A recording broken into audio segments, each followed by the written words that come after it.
Okay, so I've done a bit of exercise, just done my split time with my pack on. My pack's at full weight. I'll put up on screen its exact weight, as I should weigh it when I get in. I forgot to weigh it before I came out. It is stuffed with a few things that I wouldn't normally take, but that's just to fill it out and have it padded. For example, there's no food in the pack, so or surplus water, so to make up for that I just put some superfluous items in, just to give the pack its balance and weight that I'll be carrying on my hike. And this is the maximum weight I'd want to be carrying. Okay, so the split time I did the other day without pack, and to be honest, I was only strolling before I started that split the other day, and I stopped at the end of it briefly. I did it in 9 minutes 56. Today it was 11:15, so quite a few pounds on my back. I'm quite happy with that. Yeah, I'm a bit out of breath, but that's why I'm doing these fitness walks in packs. And on Sunday I should be doing a 10-miler with this pack on. Again, there'll be things for a day walk in my pack that I don't need, but they'll be there just so I can get used to this pack.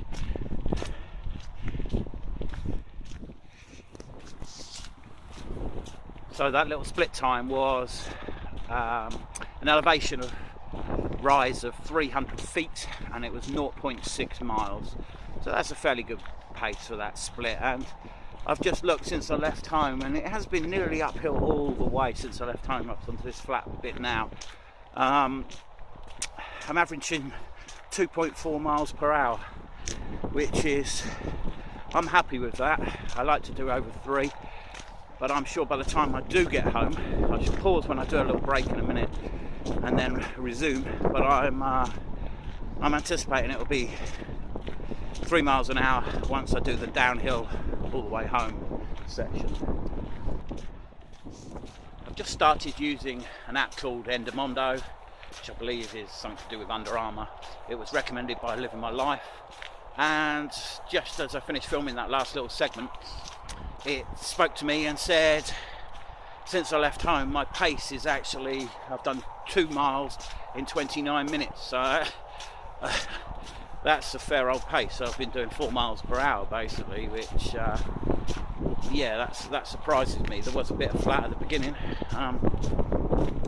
but interesting. Nevertheless, I'll still come back with the exact figures. Right, I'm at my final point now for the moment. I want to just show you the pack I'm using, which is a little bit alternative for hiking, and I'll show you some of the gear. I'll show you the main pocket, which has got my main gear in it for the moment. I'm not going to show you all the other parts because they're not things I'm going to be necessarily carrying, and there'll be a few things missing, and that will just be misleading and confusing. But I'll show you the pack, and I'll show you the main compartment and the main items I should be taking with me. Okay, so it's the Miltec 36 litre pack. I've added a couple of extra pouches, one either side, sit mats on the bottom. I did have a water bottle pouch on the side, but it stuck out too far and I didn't like it, so I've put a bladder on instead, an old platypus bladder that I've had for a long time. That makes sense. I don't like taking the pack off to get to my water anyway, and sometimes it stops me from staying hydrated because I resent having to take my pack off to have a sip of water, so that's pretty obvious anyway. Okay, so let's open up the main compartment. Okay, so one of the things I love about this pack is the fact if I'm going to be living out of it for 2 weeks, it's got compartments for everything, and I like to have things organised. You probably saw that in the vans in the past. Everything has a place. I don't like the big feed one rucksack, even if they've got a side pocket. I don't like that because I hate having to rummage through stuff to try and find things all the time. So this will be organised nicely, but today it's got an articulated main compartment, so it opens right up so you can get to the things you want. What's that? That is my British Army bivvy bag, sleeping bag liner. It's a Rab one, it's silk, very good. I've had this snug pack. This is Merlin Softy 3, good down to 5 degrees or 0 degrees centigrade in extreme. And with the liner, that makes it a bit better, and I've got some decent clothing as well. And in fact, I'm going to be in a bivvy. There's my tarp, DD tarp. It's only a small one, but that's enough. I will have trekking poles to put that up with. That is probably waterproof trousers, actually.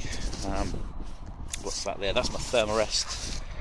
That's my thermarest. It's a 3/4 length. It's a small size, so that's about 3/4 length. And that's my Titan kettle. Inside that is actually I've put a Tatonka stainless steel folding armed cup inside that, and a few bits inside there. So that's the main compartment. There is room for more in there, but there's plenty of other compartments. But I just thought I'd show you the main stuff for the moment.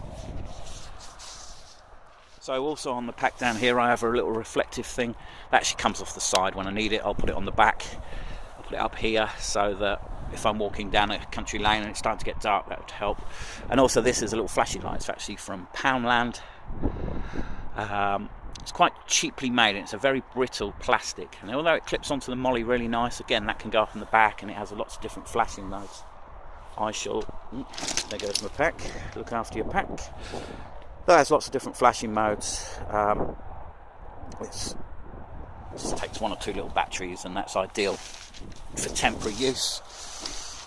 And I'll probably actually stick some Velcro to it and attach it in a different way than relying on the brittle plastic clip, because at any point that could break off. As you can see, I've got my hydration thing coming through. So there's quite a few other pockets on this bag, and big middle one as well, which I'll probably keep various items of clothing and food in the top section, or food in this, perhaps this big section here.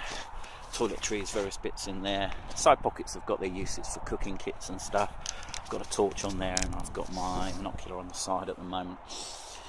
But I'm happy with the layout of it, and I actually, one of the things that is disappointing about these bags is they don't come with a sternum strap, which is essential in my opinion. So I've had to buy one extra to put a sternum strap on it.